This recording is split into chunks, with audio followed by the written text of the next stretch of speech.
Hello and welcome to the Managing Uncertainty podcast. This is Bryan Strawser, Principal and Chief Executive at Bryghtpath.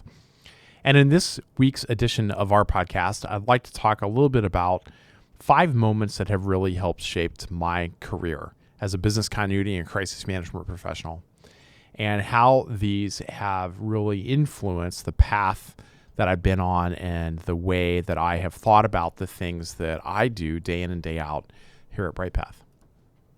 The first pivotal moment in my career when it comes to crisis management and business continuity was 2004.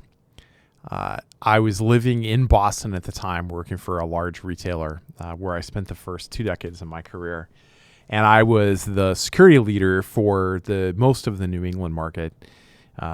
We were coming up on 3 years after 9/11. And those attacks were still on the minds of public safety leaders throughout the United States. And Boston was chosen to host the first major political convention following 9/11, and that was the 2004 Democratic National Convention, which was held at what was then called the Fleet Center. Now it's TD Bank North Garden or TD Bank Garden, where the Boston Celtics and the Boston Bruins play right in downtown Boston. And obviously there was going to be a lot of focus on this event because it was this large gathering that would take up most of the hotel space. There would be protests. There was going to be a lot of challenges. And Boston, not the easiest place in the world to get around.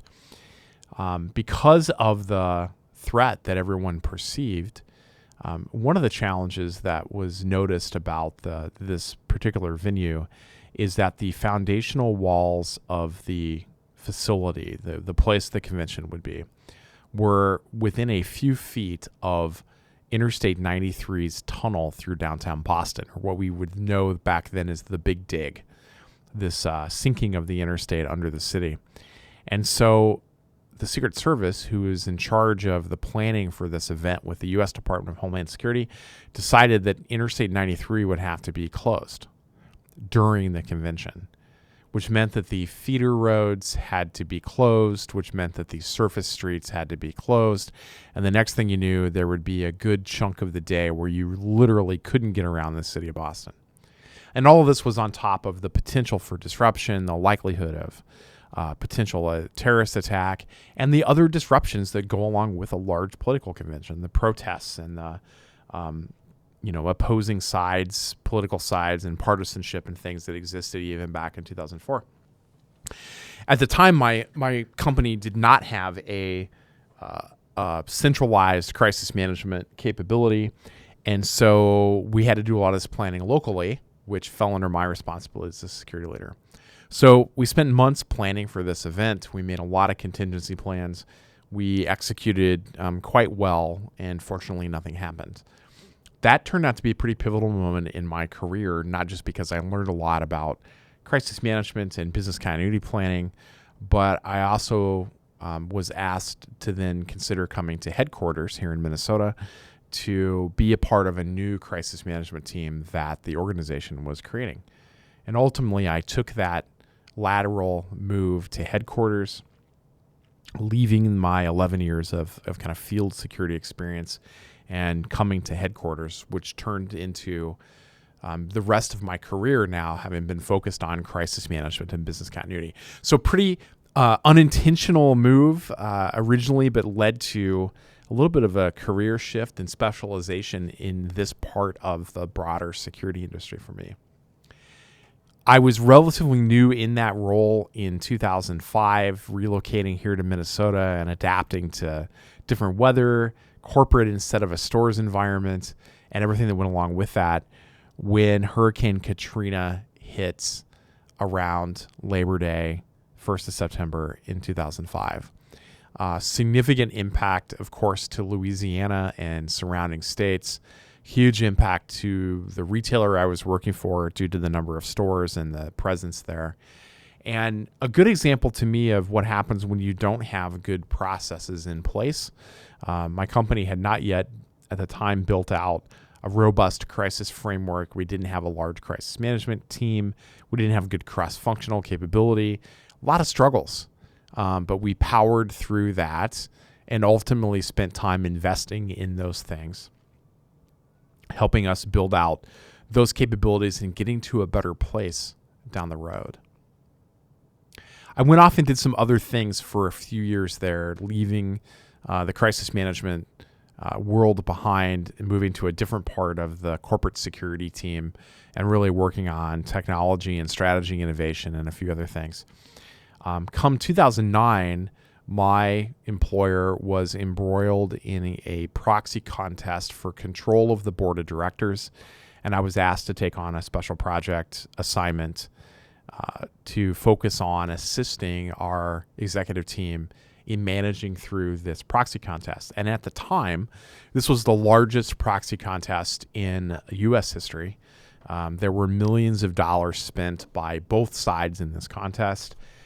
Pretty high stakes. I was told coming into this that if we didn't prevail, I was probably not going to get to stick around in the organization. But if we did prevail, there would probably be some big payoff in terms of movement within the organization to some dream roles. So how could I say no to that? And was able to select and pick a team across the organization. I had a lot of executive interaction, and ultimately our organization prevailed in this proxy contest against the odds. We weren't expected to do so, and we're able to kind of run the table on this activist investor. I learned a ton through this about organizing reputational campaigns, about working under pressure, about presenting and interacting with senior executives and really getting comfortable with something that I had struggled with, showing the level of confidence that was really needed in those situations. And I was able to kind of name my own position after this and wound up as the new leader for global crisis management and business continuity and intelligence, and became a direct report of the chief security officer as a result of that effort. Now, that wasn't just because of the effort. I obviously had grown professionally in a lot of ways, but it really helped me think about what I wanted to do and position me for that success. In 2012, when I was in that role, my company had an active shooter situation occur at a corporate headquarters location in Minnesota. We've talked about this before here on our podcast with some of my former employees that were there with us that day and what all of us went through. We were fortunate in that this turned out to be a false alarm. But I spent several hours that day as police were dealing with the situation and working their way through the building to ensure everyone was safe. I spent a good portion of that day kind of mentally preparing myself for the likelihood that there would be fatalities to my organization and that those fatalities could potentially involve people that I knew and cared about a lot as friends and colleagues. And we learned a lot through that situation, not just as a company about how to prepare and manage and work through those situations, but I learned a lot about leading in that level of stress and keeping my team and my company focused on what needed to happen. And then lastly, in 2014, there was a confluence of events for me where my boss that I had worked for 17 some years was retiring, where I was celebrating my 20th and then my 21st anniversary with the same employer. And I was also finishing my MBA at the University of Minnesota. And it really caused me to think about transitions and what I wanted to do for the next decade or two of my life. And that led me to the decision to leave following graduation and take the summer off in 2014. And then that fall start Bryghtpath.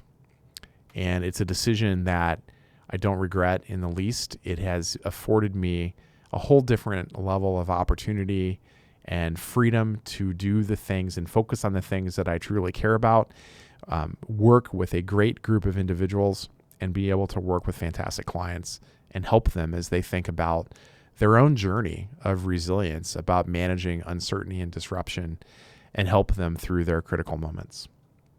So these were 5 important moments from my own career. I hope you found some inspiration and some thoughts through those that will help you on your own journey. That's it for this edition of the Managing Uncertainty podcast. We'll be back next week with another new episode. Be well.